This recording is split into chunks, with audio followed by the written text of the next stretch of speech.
Welcome to ProjectME the Podcast. I'm your host, Tiffany Carter, the founder of ProjectME, multi-millionaire entrepreneur, former TV newscaster, money-making expert, female empowerment speaker, and self-proclaimed office supply addict. My mission is to take the mystery out of making big money. Every week on ProjectME the Podcast, I'll share success tips, strategies, and stories from other entrepreneurs, experts, and millionaires, showing you exactly how you can achieve your most exceptional life. Now let's get to it.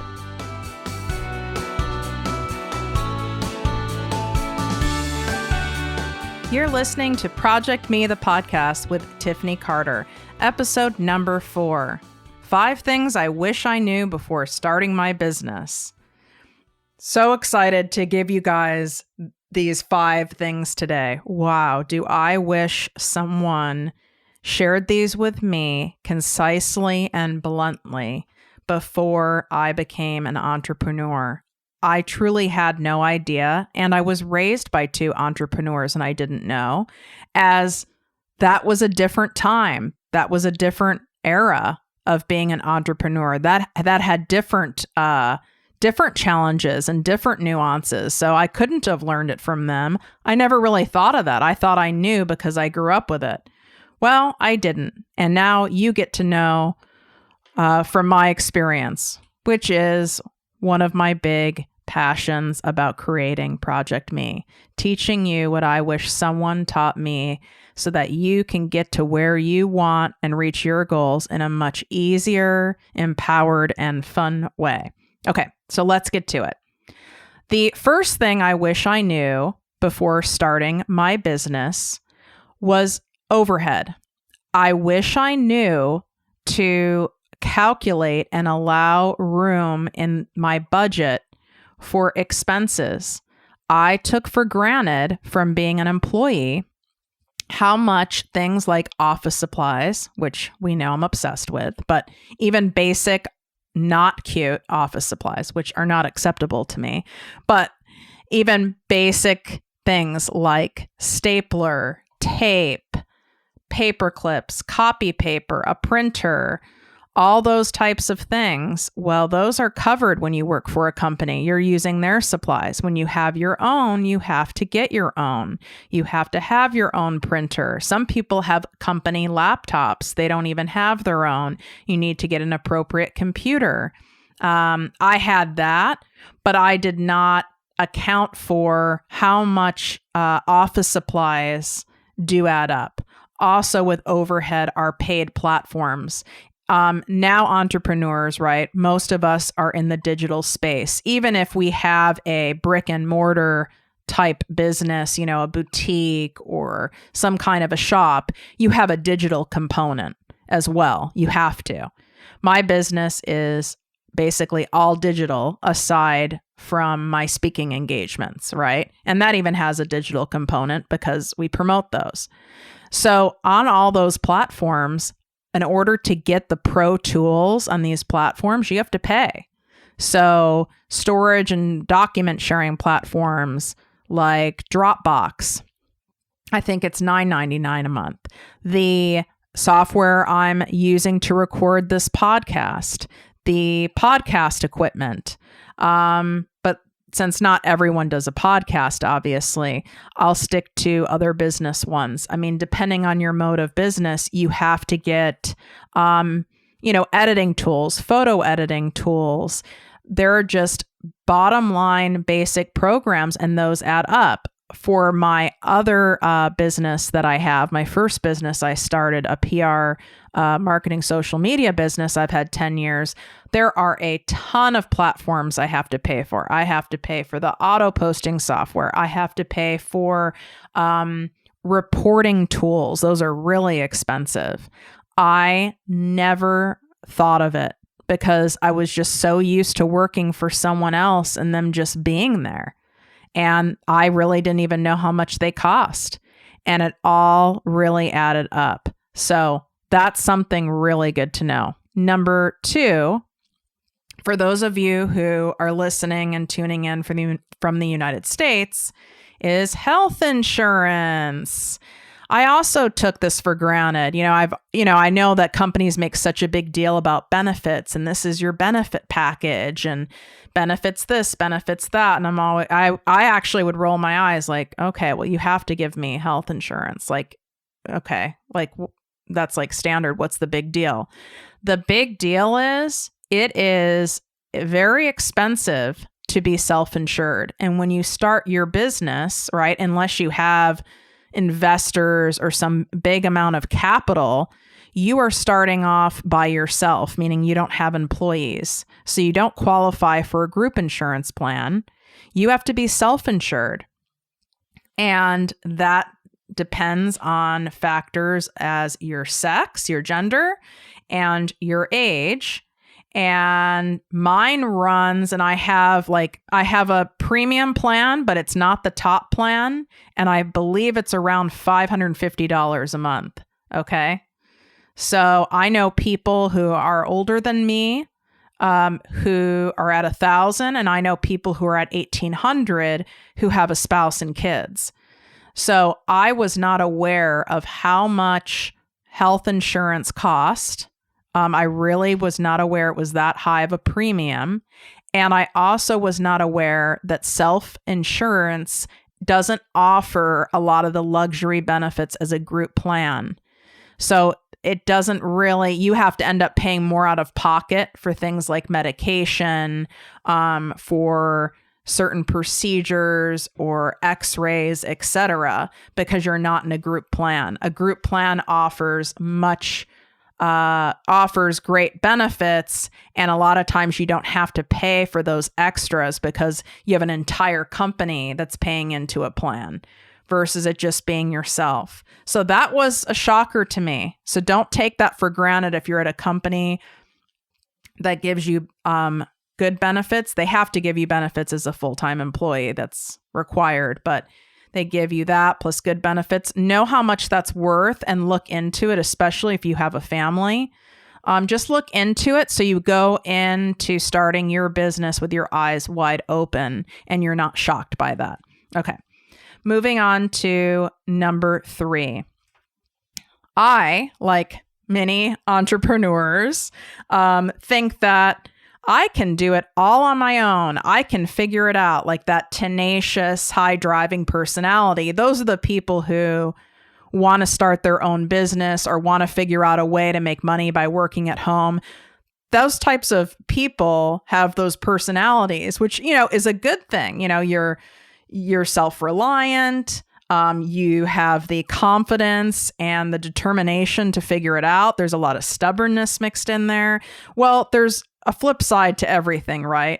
When you have a great trait, there's a dark side to each trait. And after about, I would say 10 months of leaving my my employer and being an entrepreneur on, totally on my own, I was like very overwhelmed, beyond overwhelmed. I had all the administrative tasks, all the accounting, that's a whole nother thing. If you're a listener in the US, you have to pay taxes now 4 or 5 times a year when you have a business.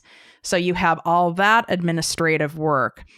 Then you need to allow time for your, creative process. Then you have to have meetings, I was completely overwhelmed because I didn't have any help. I wasn't asking for help. The last thing I wanted to do was pay for help. When I'm, starting a business, I don't want to have to pay other people.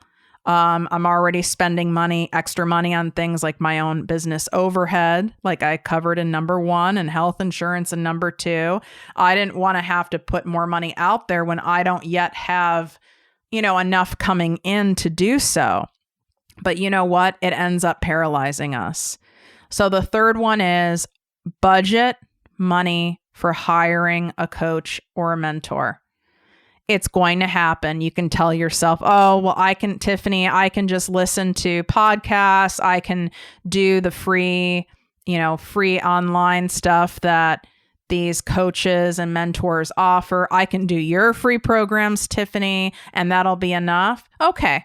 Well, It might be enough for a month, but it's not going to be enough. I can promise you that. You will start to have a meltdown, and unless you happen to have a relative who's very cool, who is a proven, highly successful entrepreneur in a similar space as yours, you're going to need to hire someone to help you with your specific business, with your specific concerns, issues, and personality.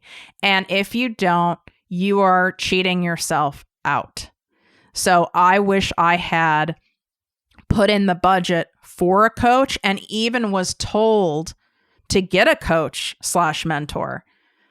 That would have given me the validation, right? That I'm not expected to do this on my own until I hit a certain amount of money. So there would have been a validation in there hearing that from someone who's already where I want to be. That's why I'm telling you guys this. So number 4 is to say no.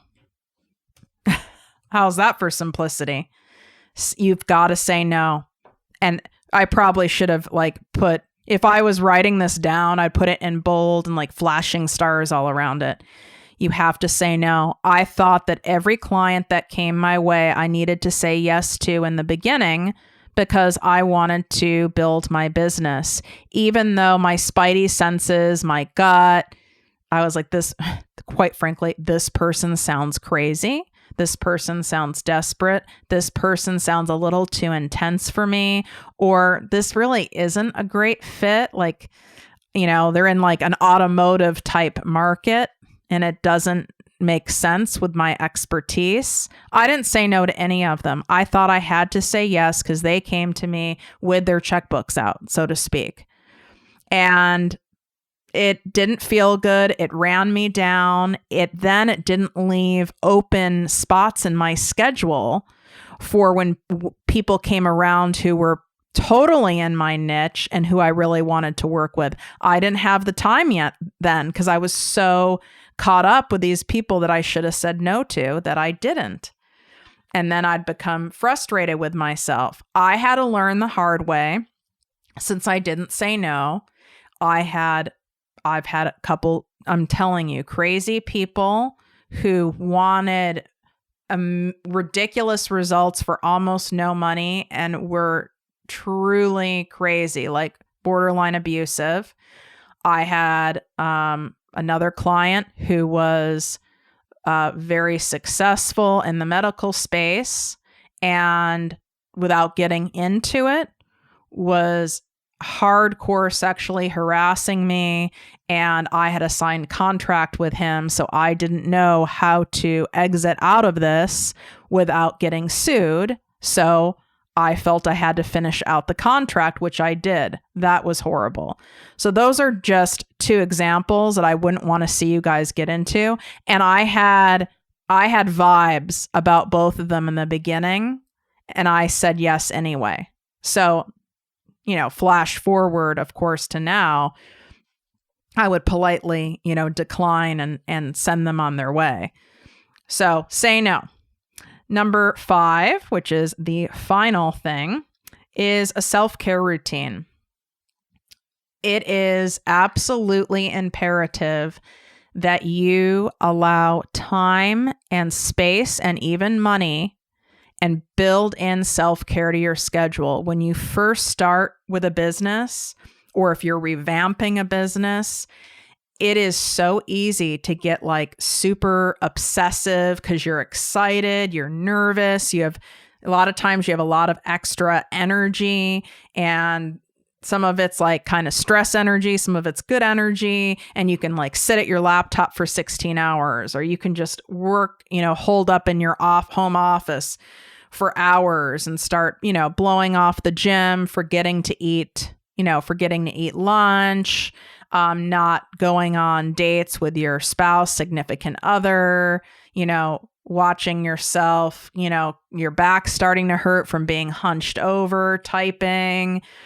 I did all that. I did not feel I could give myself permission for self-care because I was this is like the whole hustle and grind thing that makes me cringe. I've got to grind and hustle and hustle and hustle in order to be successful. And that's what there's a lot of marketing and society that tells you that. That's bullshit. No, you don't have to hustle and grind your life away and kill yourself or give an arm and a leg in order to achieve great financial success. You don't. Is there work required? Yes. But there is a balanced way and a smart way to do it. You can work smart and not hard. And that is another reason why ProjectME exists, so that I can teach you guys these things and show you the way so you can achieve your goals, your financial success in a much easier and faster way than I did the first 10 years. How about that? It's my way of telling myself I went through all that so I can teach you guys, but it's true.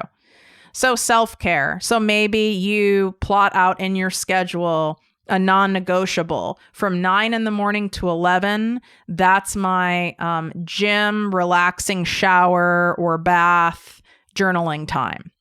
Whatever it is, you mark out that time in your schedule. And if someone wants to meet with you, unless of course it's like an amazing press opportunity, like a media opportunity or something that's like your dream of all dreams, right? And there's no other time they can do it. Make it a non-negotiable. You don't have to tell people what you're doing. It's none of their damn business. You know, if someone asks me, hey, can I do, a 9 o'clock? I can do, my guest can do a 9 o'clock interview at this time. You know what? I'm not available at that time. I'm already booked. How about this day and this time? I don't need to tell them what I'm booked with. It's none of their business, nor do they need to tell me. So I treat self-care as it's part of the business, whether it's me getting my nails done, a massage, my hair, they're blocked in my schedule as meetings. So they're non-negotiables, of course, unless it's some ridiculous, like, I'm being asked to be on Ellen or something fabulous like that. That would be an exception, right? So I didn't give myself permission to rest, to chill, to regroup. But you know what happened? I ended up in a massive, massive burnout situation that wasn't pretty, and it still affects my health to this day. I'll do another podcast episode on it, but it was from me hustling and grinding away 16 hours a day, year after year.